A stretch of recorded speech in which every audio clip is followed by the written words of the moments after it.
G'day legends, I hope you're all fantastic. On today's video, we're going to hear some sounds from the ISP Theta X. Basically, since I started my channel, there's been a big focus on digital modeling products and vintage rack gear, and a lot of people have kind of noted that this sits in the gray area between both of those. ISP was founded by ex-Rocktron employees, and you can certainly see some of the Rocktron heritage on the way this is laid out. And as we'll hear with some of the effects, in particular the gorgeous chorus and clean sounds on here, but it does have the sort of form factor of a modern digital modeler. You have two sets of outputs on the back. There's a direct output and what they call a stage output. The direct outs have speaker simulators on there, and you can select between a small selection of built-in cabs on there. You've got MIDI on the side, and you've got the ability to connect an expression pedal for volume or wah, as well as expanding the switches on here. This is going to lean heavily in the direction of big, thick 80s style sounds. So if you're into that, strap in, let's have a listen to what it can do. Let's take a look at the basic operation on this unit and then hear some of the factory presets. At the moment, I'm using the XLR outputs with the built-in speaker sims engaged. The default layout on here for the foot switches is to select presets. So these two buttons on the left let you cycle up and down through the different presets. When you found one that you want to use, you hit recall over here. There is a +1 and a last preset function over here. If you hit the far right foot switch, that will activate the secondary functions, which are to store your current preset, activate song mode. You've got a mod and delay switch over here that you can assign per preset, tap tempo, and the tuner. Then in the top left, if you're familiar with old Rocktron gear, this is going to seem very familiar. You've got three buttons to navigate through the parameters. So the function button up here, or I should call it an encoder, will scroll through the different parameter groups. So for example, at the moment, I'm on the preamp type. If I want to change this, I can use the parameter type over here. So I can select between the clean or the distorted preamp. If I come over here for the distorted preamp, I've got Theta or I've got vintage over here. Then you've basically got a fixed signal chain in here. So there's post EQ, there's the decimator noise gate that's built in, intelligent speaker. You've got a wah, tremolo, phaser. You've got a chorus section, which can either be a chorus, a pitch shifter, or a rotary speaker sound. Then you've got the various functions for each of those modulation effects in there: flanger, delay, and reverb. Furthermore, you can assign the mod switch and the expression pedals on the back and change the preset name on there. So let's just have a listen to maybe say the first 5 factory presets on here. This is a PRS DGT in standard tuning. I'm on the bridge humbucker.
80's clean preset is the standout in there. The chorus, delay, and reverb really remind me of my old Intel effects, and it's just got that sparkly thing happening on there. One thing with the factory presets for the dirty stuff, whether it's the vintage or the Theta mode that I've kind of noticed, is that they're very bass heavy on there. So what I want to do now is, rather than use the XLR output, I'm going to use the stage outputs, and I am going to feed them through my free LT TV Mix 7 cab IR. I'll keep it in stereo, and maybe let's just go back to that first preset on here, this Van Dirty, and we'll hear it with the factory cabs. I'm not going to change any other internal settings other than use the stage out, which doesn't have the IRs on it, and we'll hear it with my IR.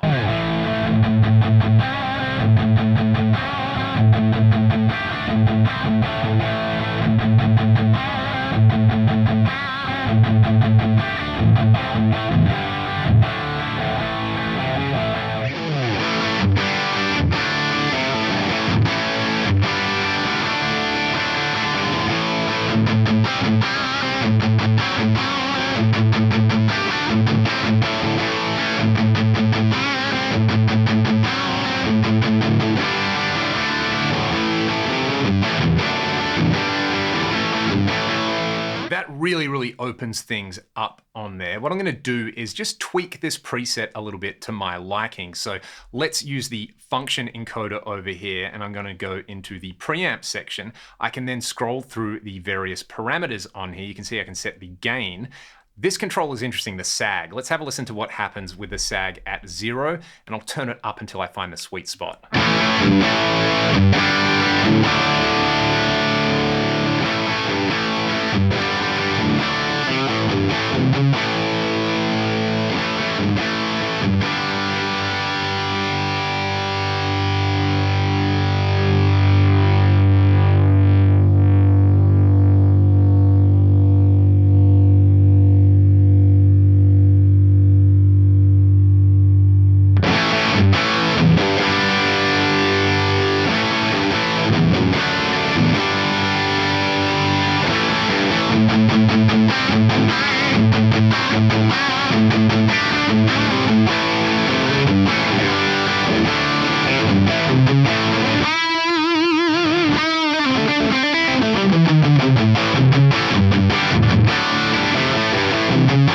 Kind of sounds like it's emulating a Variac. I really like that around 30, 35 or something like that. It massively improves the feel under the fingers. Let's keep going with these parameters, because if I come in here, there is an entire section dedicated to pre-EQ. This kind of reminds me of, what was it, the Rocktron Voodoo Valve or the Chameleon that I demoed not too long ago, but it had a similar kind of architecture with pre-EQ and post-EQ. So let's do this. Let's pull out some of that pre-bass in here and tighten things up.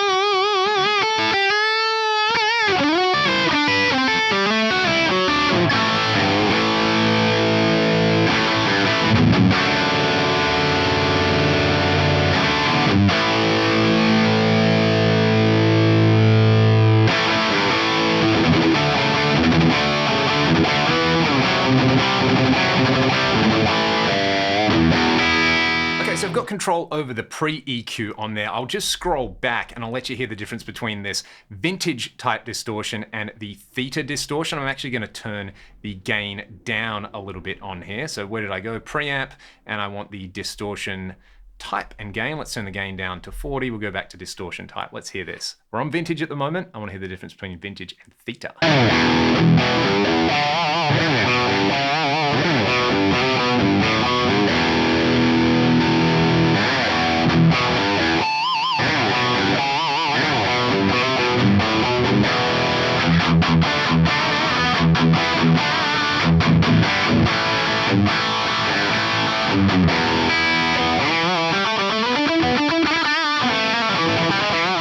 That Theta mode is a lot more aggressive and modern sounding, and juicing up the mid-range with the pre-EQ I feel works really, really well. I have an entire post-EQ section to play around with on here, so this kind of architecture kind of reminds me of the way something like a Boogie Mark series would work, where you've got your bass, middle, and treble pre-EQ, you've got your distortion section on there, and then you've got a graphic EQ as your sculpting tool in there. This post EQ on here is going to do a similar thing. I might just drop a little bit of bass on here. So let's bring that down to say +9. And then if I wanted some extreme chungus, I could pull out some mids on here. That's mid number 1. So that's like your low mids. You've also got a high mid control on here. This reminds me of another piece of Rocktron gear. Trying not to make this a Rocktron retrospective, but it reminds me of the semi-parametric mids on the Piranha preamp, which I've got a demo of on the channel as well. I'm pretty happy with that otherwise. You can have 3 mid bands in there, and there's a treble band as well. So let's just have a listen to where we're at.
So you can see I could go through there, add some modulation effects, add some delay. There's a straightforward mono delay or a ping pong delay, and 3 different choices for the size of the reverb in there. And again, if you've used some old rack gear like the Intel effects, pretty much the same options in there, maybe not quite as deep on there. It's kind of just getting straight to business.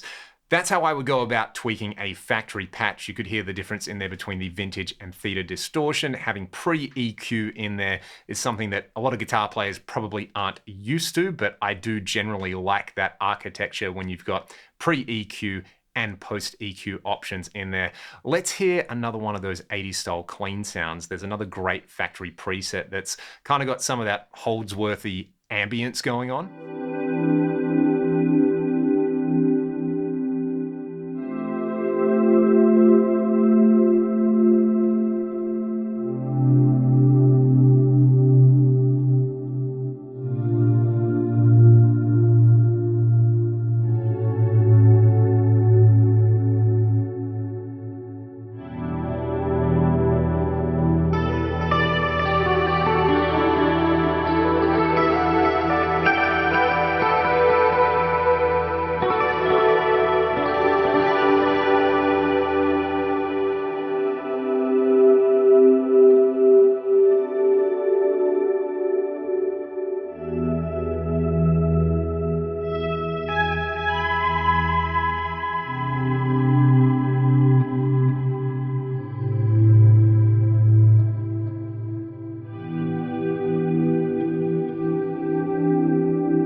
Pull up stumps right there. As you could hear, this does the 80s style tones very, very well. I did find myself missing modern features that you can find on modeling devices like IR loading and a software editor, as well as more options for the preamp modes in there. So maybe if you evaluate it as a modeler, it probably falls short compared to a lot of other things. If you evaluate it as the evolution of kind of old rack preamps and effects, it does cram a lot of those things into a single unit that's pretty much gig ready on here. I saw Striper earlier in the year. Michael Sweet was using his signature Theta preamp into the effects return of some Marshalls, and his tone was pretty amazing for playing that kind of, I mean, what does Striper do? They do everything from kind of hair metal style stuff to ballads to some modern crushing stuff, and I thought that sounded great.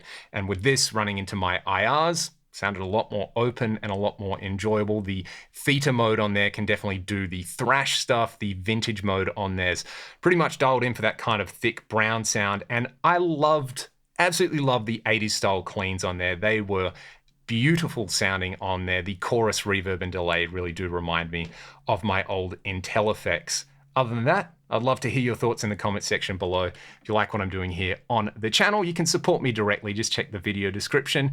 Otherwise, have a great day, and I'll see you next time.